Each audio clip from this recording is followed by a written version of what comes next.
people go. Let my people go. Let my people go. Let my people go. 할렐루야. 우리 다시 한번 우리 살아계신 하나님께 감사와 영광의 박수 올려드리겠습니다.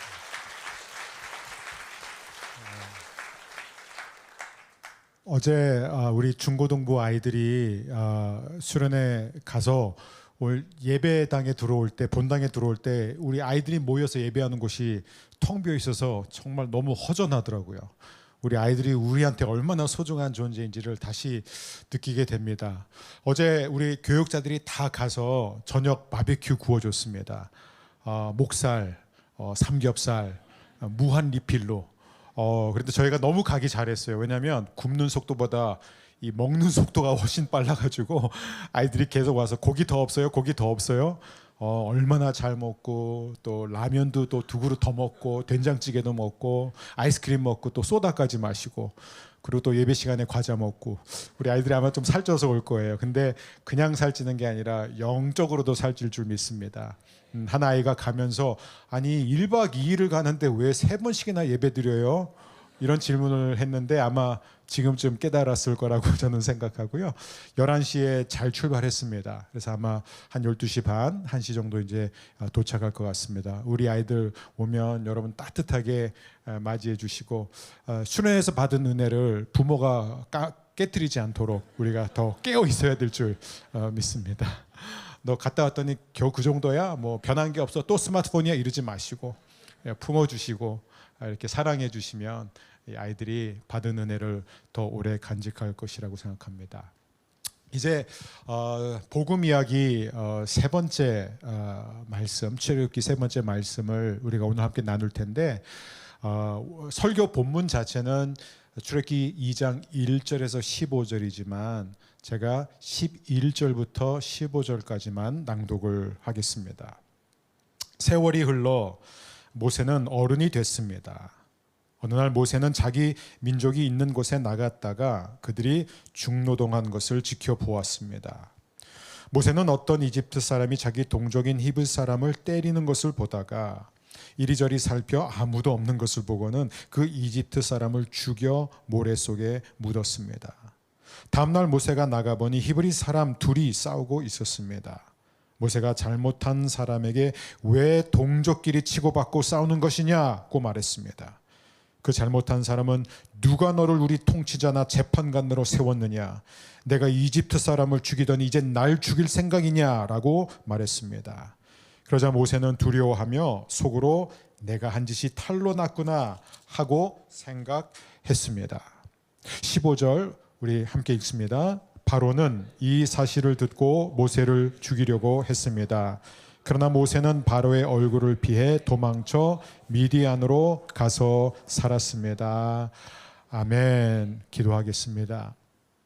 사랑의 주님, 우리 주님은 우리의 삶 속에서 일어나고 있는 크고 작은 모든 일들을 다 아실 뿐만 아니라 우리가 부르짖으며 드리는 기도, 그리고 부르짖을 힘조차 없어 신음하며 마음으로 드리는 기도까지도 다 들으시는 하나님입니다. 오늘 우리에게 말씀해 주시고 오늘 우리를 만나 주시고 하나님을 통해 새 힘을 얻게 하여 주옵소서. 하나님의 놀라운 사랑에 듬뿍 젖는 그런 시간, 흠뻑 젖는 시간 되게 하여 주옵소서. 예수님의 이름으로 기도합니다. 아멘. 출애굽기 1장과 2장은 모든 성경이 그런 것처럼 하나님은 어떤 하나님인지를 우리에게 보여주고 있습니다. 근데 출애굽기 1장과 2장이 강조하고 있는 하나님은 어떤 하나님이냐면은 인간의 이 무대 뒤에서 일하시는 하나님이에요. 이사야 선지사의 표현을 빌리자면은 숨어서 일하시는 하나님, 숨어 계시는 하나님입니다. 그리고 이 출애굽기 기자는 이 사실을 기가 막히게 잘 표현하고 있습니다. 우리는 이 어려운 상황을 만나게 되거나 우리가 도무지 이해할 수 없는 일을 겪게 되면은 과연 하나님이 계신가? 하나님이 계시다면 어떻게 이런 일을 허락할 수 있을까? 그러면서 하나님을 느낄 수가 없죠. 이 출애굽기 기자는 우리의 이런 본능적인 질문을 너무나 잘 보여주고 있습니다. 출애굽기 1장, 2장은 어떤 이야기냐면 전체를 읽어야만 하나님이 숨어서 일하시는 하나님이란 것을 깨달을 수 있어요.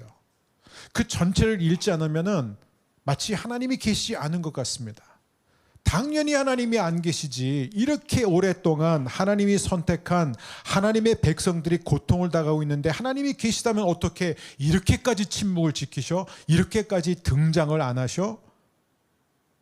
그런 질문을 할 수밖에 없는 거죠. 그래서 오늘 전 여러분들과 오늘 세 가지를 중심으로 오늘 이 출애굽기 이야기를 풀어갔으면 좋겠습니다. 첫 번째는 뭐냐면 우리가 믿는 하나님, 오늘 우리의 예배를 받으신 그 하나님은 어떤 하나님이냐? 숨어서 일하시는 하나님이다.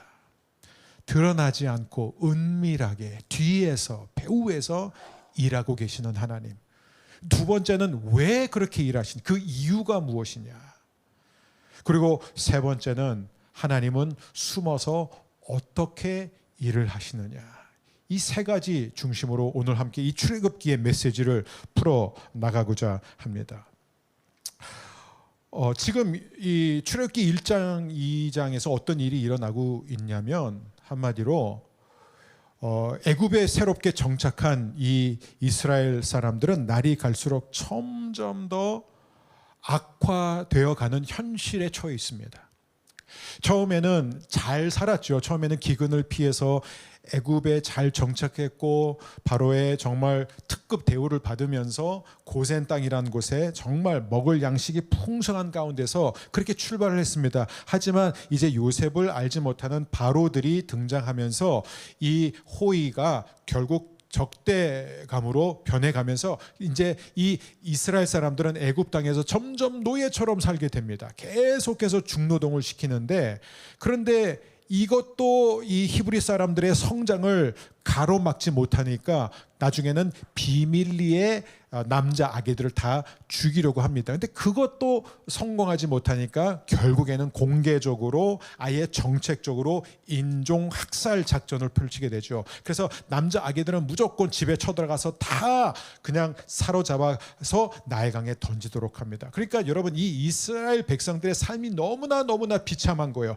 갈수록 계속해서 나빠져 갔다라고 소개하고 있어요. 근데 더 신기한 게 뭐냐면 이게 이 출애굽기 기자가 정말 훌륭하게 표현하는 건데 하나님은 한 번도 등장하지 않는다는 사실.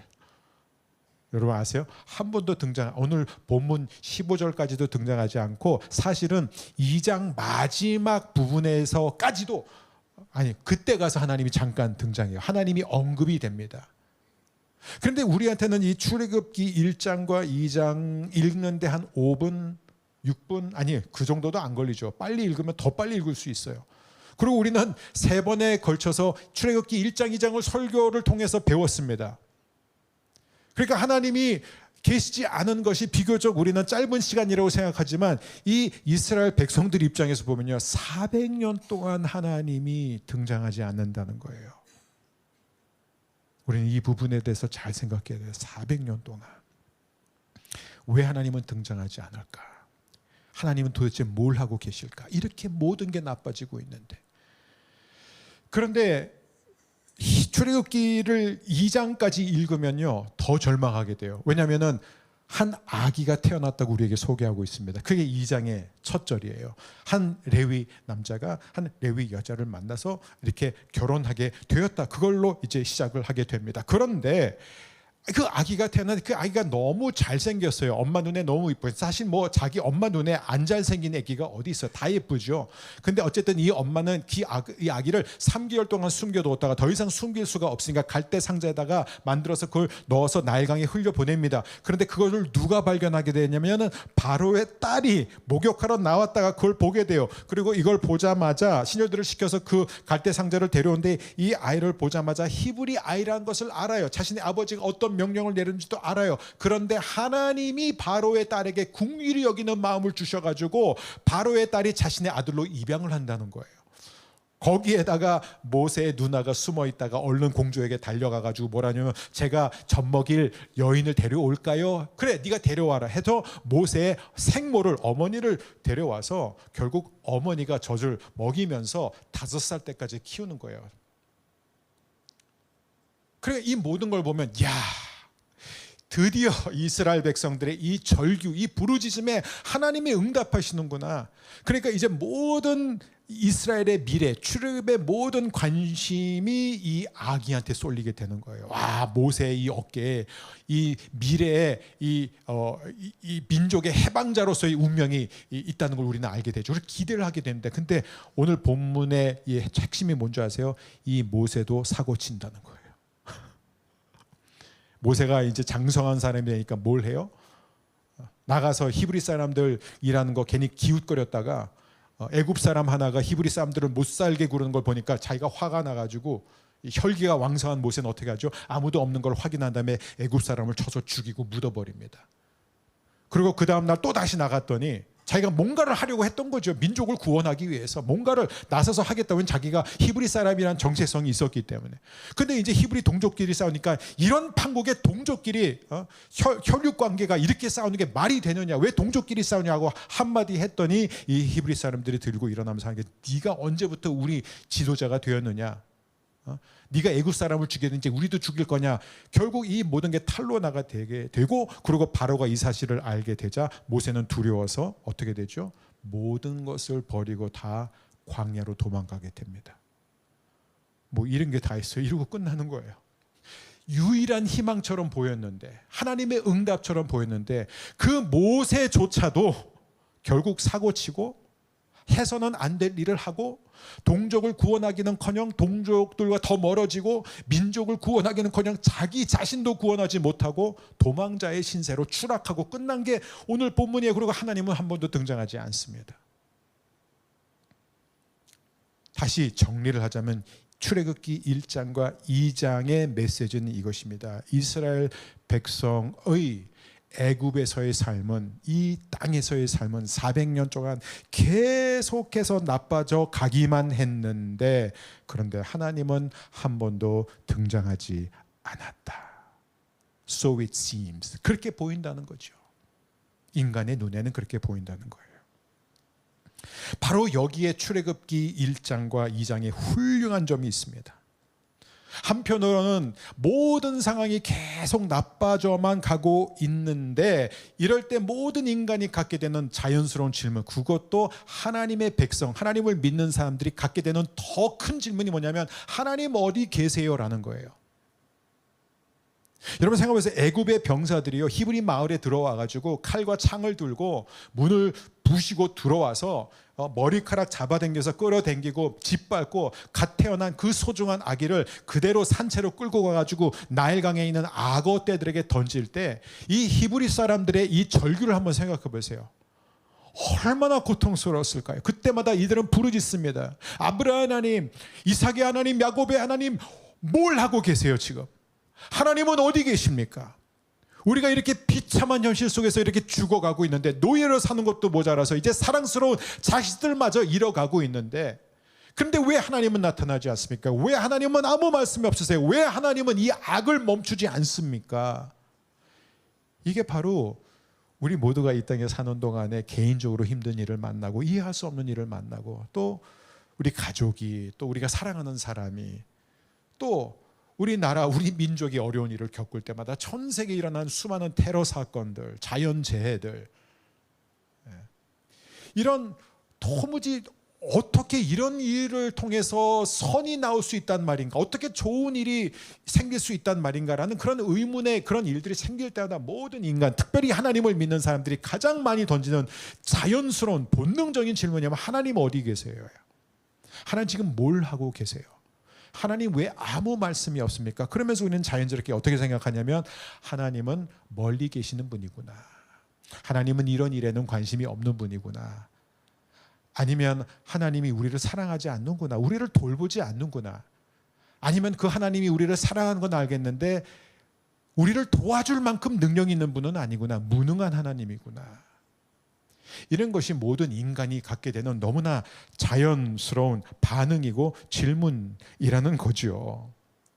근데 이 출애굽기의 이 저자는요, 이 너무나 자연스러운 질문, 저와 여러분이 모두가 다 저는 목회자로서 저도 이 질문을 하나님 앞에 너무 여러 번 했기 때문에 제가 강대상에서 이 말씀을 전하면서 왜 여러분들은 그런 질문을 하세요라고 제가 뭐 이렇게 판단하는 마음으로 전한 게 아닙니다. 아무리 신앙이 있고 아무리 하나님을 믿고 아무리 하나님의 안목을 믿는다고 해도 우리는요, 하나님이 하신 일을 사실 알 수도 없고 볼 수도 없어요. 그러니까는 어쩔 수 없이 우리는 힘든 일을 겪게 되면 하나님 왜 이런 일을 허락하셨습니까? 왜 막지 않으셨습니까? 왜 하나님 아무리 기도해도 안 들어주시나요? 왜 나아지지 않고 나빠집니까? 이 우리의 본능적인, 우리의 너무나 진실된 그 질문을 출애굽기 기자는 우리로 하여금 우리를 대신해서 던지도록 합니다. 하지만 동시에 그는 우리의 이런 자연스러운 반응을 완전히 뒤엎어버려요. 그게 기가 막힌 거예요. 어떻게 뒤엎어버립니까요? 힘든 일이 계속될수록 하나님은 관심이 없고 멀리 떨어져 계시고 우리를 사랑하지 않고 아니면 무능력하다는 그런 우리의 모든 생각을 어떻게 뒤엎어버리냐면 1장, 2장 전체를 다 읽게 되면은 비로소 우리가 깨닫게 되는 것은 하나님은 아무것도 안 하시는 하나님이 아니라 진짜 많은 일을 하고 계시는구나. 숨어 계시는 것처럼 보이지만 하나님은 숨어서 아무 일도 안 하시는 것이 아니라 하나님은 열 일을 하고 계시었구나. 우리가 비극적이고 비참한 그 시절을 지나갈 때 하나님은 그 누구보다도 열심을 가지고 이스라엘 백성의 놀라운 구원을 위해서 기적적인 드라마를 위해서 준비하고 일하고 계셨구나. 그것을 우리는 깨닫게 된다는 것이에요. 다시 말하면요, 여러분 출애굽기 1장 2장 전체를 읽게 되면요, 우리는 놀라운 일들이 계속해서 반복되는 것을 보게 돼요. 그게 뭐냐면, 그래요, 겉으로 보면 계속해서 나빠지고 있고 바로와 애굽은 점점 더 거센 핍박을 가하고 있습니다. 그런데 여러분 그거 보이세요? 바로가 시도한 모든 나쁜 짓들이 예외 없이 좋은 결과를 만들어낸다는 거예요. 그걸 이 히브리서, 또 제가 2부 예배 때 히브리서라고 3번 얘기했는데 혹시 제가 히브리서 하면은 출애굽이라고 그냥 여러분 해석하시면 됩니다. 이 출애굽의 이 저자가 그걸 굉장히 강조해요. 예를 들어서 바로가 이렇게 얘기해요. 내가 그들의 번성을 막기 위해서 이렇게 하겠다 하면은 그 뒷절에 뭐가 나오면 그래서 이스라엘 백성은 더 번성했다. 내가 그들을 더 이상 강해지지 못하도록 이렇게 해야 되겠다라고 하면은 그 다음에 뒤에 가서 뭐라면 그래서 이스라엘 백성은 더 강해졌다. 그러니까 하는 것마다 백파이어가 되는 거예요. 다 부작용일 뿐만 아니라 반대 결과가 일어나는 거예요. 이게 지금 하나님이 뒤에서 일하고 계시는 증거라는 것입니다. 이게 하나님이 일하시는 증거예요. 그리고 그 모든 이 출애굽기 1장과 2장의 이 아이러니의 그 정점이 어딘 줄 아세요? 결국 바로가 어떤 결정까지 내리죠? 이제부터 히브리의 모든 남자기들을 다 죽여라 이렇게 명령해요. 근데 그 명령 때문에 모세가 민족 해방의 지도자로 세움을 받게 되는 것입니다. 이게 하나님의 기가 막힌 역사라는 거예요. 그 명령이 없었다면 모세는 모세가 될 수 없었어요. 아니 근데 하나님이 모세를 이렇게까지 배려해서 막 기적적으로 살려내고 갈대 상자에 들어가서 악어의 밥이 되지 않게 하고 그것도 막 수많은 사람들 가운데 그것도 바로의 딸이 모세를 아들 삼아가지고 그러니까 바로의 재산을 가지고 바로의 보호막 속에서 모세가 크게 되는 거예요. 여러분 보세요. 바로가 이스라엘을 파괴하고 모세를 파괴하고 히브리 남자아기들을 죽이기 위해서 고안해낸 모든 법령들이 결국은 가장 이상적이고 가장 멋진 이스라엘 민족의 해방자를 만들어내는 데 쓰임받습니다. 이게 얼마나 큰 아이러니입니까? 그런데 보세요. 그래 하나님이 이 애굽 사람들의 악, 뭐 우리가 이제 상징한 걸 알잖아요. 바로는 사탄을 상징해요. 그래서 사탄의 그런 악, 그리고 이 세상 사탄을 알지도 못하면서 그 악의 무리들, 악을 쫓아가는 사람들의 그 모든 계획과 그 모든 것들을 하나님께서 얼마든지 이기실 수 있다까지는 믿는데, 근데 문제는 내가 믿음이 없고 내가 하나님의 그 선한 계획에 동참하지 않고 내가 항상 하나님을 가로막고 내가 불순종하기 때문에 내가 교만하기 때문에 그래서 하나님의 역사를 내가 그르치는 게 아니냐라는 그런 두려움이 항상 우리 안에 있잖아요. 근데 여기서 보니까요, 모세의 어리석음조차 하나님이 선용하신다는 거예요. 모세가 멍청한 짓을 하고, 사실 모세는 어떤 면에서는 애굽의 군사훈련과 교육과 이 모든 것을 다 받았어요. 그런데 모세에게 딱 부족한 게 한 가지 있었어요. 하나님이 모세를 이스라엘 백성을 애굽으로부터 이끌어낼 지도자가 되게 하기 위한 가장 중요한 그 한 가지가 뭐예요? 겸손하지 않았어요. 애굽의 교육에는 겸손이라는 요소 자체가 배제되었습니다. 그런데 민수기 12장을 보면 뭐라고 돼 있죠? 모세는 지면에 있는 모든 사람들 가운데 가장 겸손했다. 모세가 무슨 수로 이런 겸손함을 가져요? 애굽의 교육에서 받은 게 아니라 광야 생활입니다. 그러니까 하나님은 모세의 실수, 그 멍청한 그 어리석은 행동을 통해서도 모든 게 물거품이 되고 숲으로 돌아가게 내버려 두는 것이 아니라 그것마저도 하나님은 하나님의 계획 가운데 흡수하세요. 그래서 모세를 민족의 가장 멋있는 지도자로, 겸손한 영적 지도자로, 하나님 앞에 엎드리는 지도자로 키우시는 거예요. 광야는 성경에서 어떤 곳이에요? 항상 하나님을 만나는 곳이에요. 여러분, 애굽에서는 하나님을 만날 생각하지 마세요. 안 만납니다. 많은 사람들이 갖고 있는 두려움이 뭔지 아세요? 내가 정말 하나님을 만나고 싶은데 내가 어떻게 하나님을 만날지 모르겠어요. 내가 정말 하나님을 찾고 싶은데 어떻게 하나님을 찾아야 될지 모르겠어요. 10대들이 제일 고민하는 게 그거예요. 하나님 만나고 싶은데 기도했는데도 하나님이 안 들어주시는 것 같다, 막 이런 얘기를 많이 해요. 여러분, 애굽에서 나오면 돼요. 광야에 나오면 하나님을 만나게 되어 있습니다. 우리가 광야로 나오지 않았기 때문에 하나님을 못 만나는 건데 우리가 두려워할 필요가 없어요. 우리가 하나님을 만나기를 원하는 것 자체가 뭐예요? 하나님이 지금 우리를 만나고 계시다는 거예요. 여러분, 우리는 여기서 우리 두 가지 메시지를 배울 수 있습니다. 오늘 이 출애굽기 1장과 2장, 이 모든 사건들을 통해서 하나님께서 우리의 삶에 적용하기를 원하는 메시지가 두 가지가 있어요. 첫 번째는 무엇이냐? 첫 번째는 저는 이게 굉장히 조심스럽게 그리고 정중하게 말씀을 드립니다. 아까도 제가 잠깐 나눴지만, 제가 강대상에서 말씀을 전하지만 저 역시 하나님, 정말 하나님이 살아계시다면 어떻게 이런 일을 허락하실 수 있나요? 라는 이런 질문을 수없이 많이 던졌고, 지금도 던질 때가 있고 아마 앞으로도 던질 거예요. 왜냐하면 우리의 이 영적인 두뇌는요, 완두콩보다 작아요. 겨자씨보다 더 작습니다. 우리는요, 하나님이 하시는 일을 도무지 알 수가 없어요. 여러분, 출애굽기 기자가 지금 무엇을 우리에게 보여주기를 원하느냐면, 하나님이 가장 안 계시는 것처럼 보일 그때 하나님은 가장 열심히 일하고 계시다라는 거예요.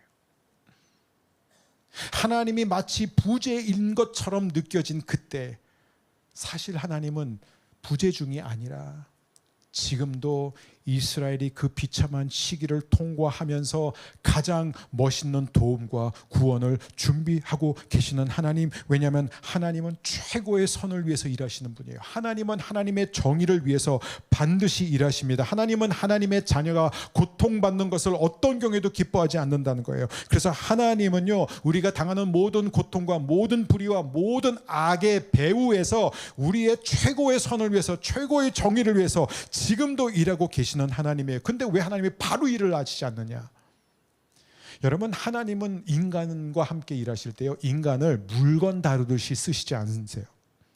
근데 많은 사람들은, 여러분, 만약에 우리가 물건을 쓰면요, 그냥 쓰면 되는 거예요. 근데 하나님은 하나님의 형상대로 지음받은 저와 여러분을 object로 보지 않고 subject로 봐요. 언제나. 그러니까 언제든지 하나님의 내가 이제 필요하니까 얘 좀 써야 되겠다고 쓰고 버리는 그런 하나님이 아니라, 하나님은 지, 정, 의를 가진 우리를 인격체로 하나님의 형상대로 만드셨기 때문에 하나님은 우리와 언제나 함께 일하시는 분이에요. 함께 동행하시는 분입니다. 그래서 우리랑 일을 해서 어떤 목적을 이루는 것 자체보다도 그 일을 통해서 우리가 하나님과 가까워지는 것을 원하시는 거예요. 그래서 하나님은 모세가 준비될 때까지 기다리시는 하나님이에요.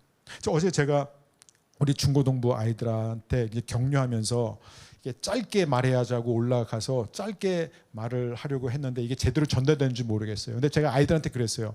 성경에 보면 왜 하나님이 어떤 사람의 기도는 그 자리에서 들어주고 어떤 사람의 기도는 이렇게 안 들어주시는 것처럼 보이느냐. 그래서 대표적으로 엘리야의 기도. 엘리야는요, 딱 한 번 기도했더니 하늘에서 갑자기 막 비가 막 300 며칠 만에 내려오고, 그 다음에 엘리야가 한 번 기도했더니 갑자기 막 하늘 문이 열면서 하늘로부터 불병거 불마차가 막 내려오고. 그런데 기도했는데도 안 들어준 사람이 대표적으로 누가 있죠? 요셉은요, 형들을 도와주러 갔잖아요. 형들한테 먹을 것을 갖다 주러 갔는데 형들이 저 꿈꾸는 자가 오는도다 하고 그 동생을 사로잡아다가 웅덩이에 던졌잖아요. 그리고 애굽에 팔려갔잖아요. 근데 요셉이 얼마나 하나님을 찾았겠어요. 정말 부르짖어서 하나님 도와주세요, 살려주세요. 요셉만 그랬겠어요? 다니엘도요, 10대 초반의 나이에 부모를 잃고 가족을 잃고 고향을 잃고 모든 게 다 불타버린 상황에서 첨언 바벨론 땅으로 포로로 끌려가면서 얼마나 울면서 하나님을 찾았겠어요. 다윗을 보세요. 다윗 10대 혜성처럼 등장해서 골리앗을 무너뜨리고 하나님을 사랑하는 마음으로 순종하면서 갔는데, 그런데 시기 질투심에 사로잡힌 이 사울 왕에 의해서 쫓김을 당하면서 그렇게 10대와 20대를 보내게 되는 거예요. 그러면서 그가 얼마나 이 시편을 통해서 하나님께 기도를 많이 했습니까? 살려달라고, 구원해달라고. 근데 왜 하나님이 요셉과 다니엘과 다윗의 기도를 그 자리에서 이루어주지 않았을까요? 이 세 사람의 공통점, 더 많은 예가 있지만 다 10대들의 기도예요. 그러니까 우리 10대 아이들한테 기도해도 안 들어주신다는 얘기가 아니라 들어주세요, 하나님이. 근데 왜 하나님이 그 자리에서 이루어주지 않냐? 여러분 생각해 보세요. 5살짜리 아이가 원하는 대로 다 해주면 그 아이는요, 단언컨대 24시간 이상 못 살아요. 5살짜리 아이가 아빠 나 운전할래. 안 돼. 너 지금 운전하면 큰일 나. 근데 아빠 말을 거부하고 자기가 혼자 열쇠를 갖고 차 타가지고 갔다고 생각하면 1분도 안 가요. 끝납니다. 근데 문제는 뭐냐면 10대 되면 자기가 뭘 좀 안다고 생각해요. 그래서 10대는 자기가 뭘 해야지 좋은지 알고 뭐가 가장 선명한 길인지 안다고 생각해요. 그래서 해요. 근데 10대들도 한 일주일은 못 넘겨요. 근데 20대가 또 제일 위험해. 20대는 자기가 이제 어른이 됐다고 생각하는데 20대는 잘하면 한 3주는 갈 수 있어요. 근데 그 이상 못 가요. 근데 인간은요, 60대 70대 돼도 하나님의 안목을 가질 수가 없습니다. 하나님이 기다리시는 거예요. 왜요? 하나님의 이 침묵은 우리의 기도를 안 들어주시는 게 아니라 우리한테 가장 좋은 도움, 우리에게 가장 멋진 구원을 주시기 위해서 우리를 준비시키고 계시는 거예요. 여러분, 기도가 아직 응답되지 않았나요? 기도하고 있는데 계속해서 더 힘들어지고 더 어두워지고 더 지쳐가고 있습니까? 오늘 하나님이 이 본문을 통해서 우리에게 주시고자 하던 말씀은, 내 아들아 내 딸아, 나는 너의 모든 기도, 너의 모든 신음소리도 다 듣고 있다. 그게 2장 끝의 말씀이에요. 다 듣고 있다. 그런데 지금 내가 너를 준비시키고 있는 것이다. 이런 모세가 실패하고 광야로 갔잖아요. 근데 그게 바로 모세는 몰랐지 하나님이 모세의 삶을 송두리째 변화시킬 하나님과의 만남을 준비하고 계셨던 거예요. 그 위대한 변화. 근데 우리의 딜레마는 이거예요. 우리의 가장 큰 딜레마, 이거를 들어도 왜 우리는 못 믿냐? 이런 설교를 하던 저도 왜 다시 현실을 보면서 하나님 어디 계세요? 라는 이런 질문이 자꾸 나오느냐? 왜냐면요, 여러분, 400년은 우리의 일생보다 길기 때문에 그래요. 사실 하나님이 하는 일들은 우리가 평생 사는 동안에도 이해하지 못한 일들이 너무 많아요.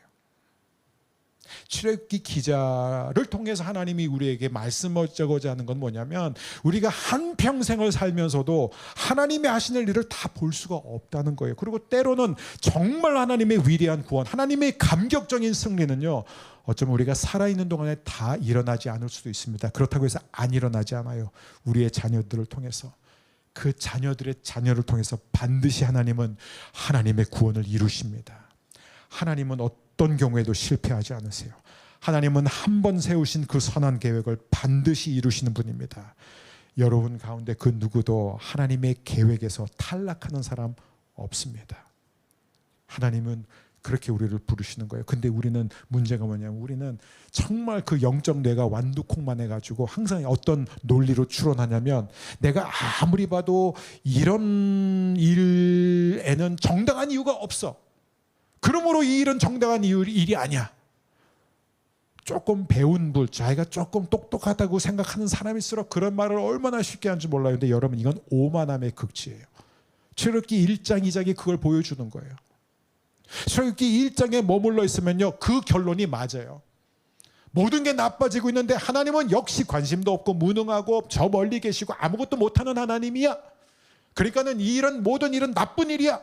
여기는 정당한 이유도 없고 정당한 일도 아니야 라고 결론 맞는 게 맞아요. 하지만 출애굽기 2장까지 가면 그 400년이라는 긴 역사를 보면 우리는 뭘 알게 돼요? 하나님은 실수가 없는 하나님, 하나님은 가장 멋있는 구원 드라마를 이루시는 하나님입니다. 사랑하는 여러분, 오늘 이 말씀의 적용은 여기에 있어요. 이게 제일 중요합니다. 아, 그래 지금 내 삶에 계속되는 이 어려움 속에서 내가 낙심하면 안 되는 이유는 하나님은 분명히 이 일을 통해서 선을 이루실 거야. 나는 믿어야 되겠다. 그게 여러분의 적용이면 여러분은 망할 것입니다. 제가 보장할 수 있어요. 왜냐하면 여러분, 다시 이 말씀 출애굽기 1장 2장은 우리에게 도덕적인 교훈을 주는 책이 아니에요. 하나님은 우리의 비참함과 비극의 과정을 통해서 우리의 구원을 준비하고 계시다. 그러니까 참아라. 그래, 내가 참아야지 하고 한번 결단해 보세요. 잘하면 한 2주 갈 수 있어요. 그리고 2주 동안 잘 되면 여러분이 실제로 굉장히 교만해질 거예요. 그런데 이제 그게 이제 무너져 내리는 순간에 모든 게 무너져 내리는 거예요. 그러니까 신앙의 사이클이 항상 올라갔다 내려왔다 올라갔다 내리는데, 그러면서 상승 곡선을 타면 좋은데 제가 보니까 하향 곡선을 타는 게 그게 문제예요. 그러면 이 메시지의 핵심이 무엇이냐? 이 메시지의 핵심, 제가 말씀드렸잖아요. 예수님이에요. 예수님의 십자가, 이 출애굽을 이끄는 분은 누구예요? 모세가 아닙니다. 예수님이에요. 예수님이 애굽까지 가셔서 저와 여러분을 우리가 스스로 나올 수 없는 그 애굽에서 어떻게 이끌어내셨어요? 십자가를 보면 알 수 있습니다. 십자가는 어떤 것이에요? 십자가는 말 그대로 최악의 장소예요. 최악의 사건입니다. 모든 면으로 볼 때 하나님의 아들이 실제로 버림을 받았습니다. 이스라엘 백성은 400년 동안 고통당하면서 자신들이 하나님부터 버림받았다고 생각했지만 사실은 뭐예요? 하나님은 한 번도 버린 적이 없고 한 번도 잊은 적이 없다고 말씀하세요. 그러니까 이스라엘 백성은 한 번도 고통 가운데서도 버린 적이 없고 잊은 바 된 적도 없어요. 단 1초도. 근데 예수님은 실제로 버림받았습니다. 진짜 버림받았어요.